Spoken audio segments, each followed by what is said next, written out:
回は彫刻所母子名を臨書しました。母子とは個人の生前の人となりや業績などを石に刻んでお墓の中に収められた文のことです。この彫刻所母子名は北魏の時代に彫られたもので、32歳で亡くなった彫刻所さんという管理役人を弔う母子名です。この方のお名前から別名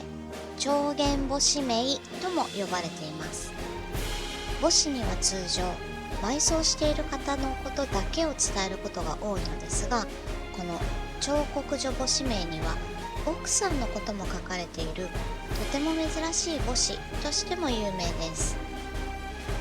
彫刻所さんが亡くなった時に作ったなら奥さんのことを書かれているのは不自然だということで、おそらく彫刻所さんが亡くなった時に母子を作る、そして30年後奥さんが亡くなった時に追記したのではと今は考えられています。この彫刻所母子名は秦の時代の書家である夏章期が蚤の市で拓本を偶然発見したと言われています。夏章期がこの拓本を絶賛したことで有名になりましたが、原石は存在が確認できておらず、この拓本のみが伝えられました。しかし現代この拓本すら行方不明という幻の母子と言われています。北魏の時代より前は墓碑といって豪華な石碑を建ててお墓や副葬品を華やかにすることがお金持ちの間で流行っていました。今でいうタワマンに住むみたいな感じでしょうか。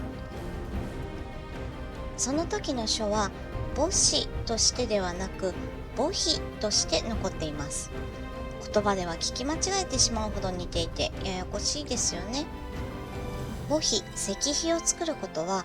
豪族たちが自分たちの力を誇示することでもあったようです。しかしながら豪華なお墓を作るということは民衆の負担がとても重いものになってしまいます。北魏の時代は曹操が活躍した時代です。曹操は民衆の負担を軽くするためにこのような豪華な墓碑を禁止しました。そのため墓碑、石碑の代わりにこの墓誌というものが大変流行ったそうです。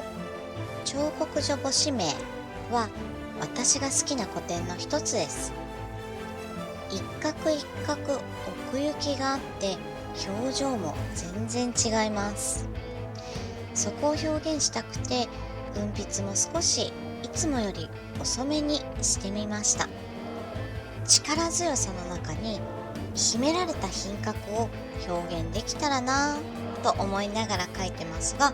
まだまだ程遠いですね。この彫刻所母子名は誰が書いたなどの資料が残っていませんが、この素晴らしい文字を残してくれた先人に感謝しつつ日々練習を重ねていきたいと思います。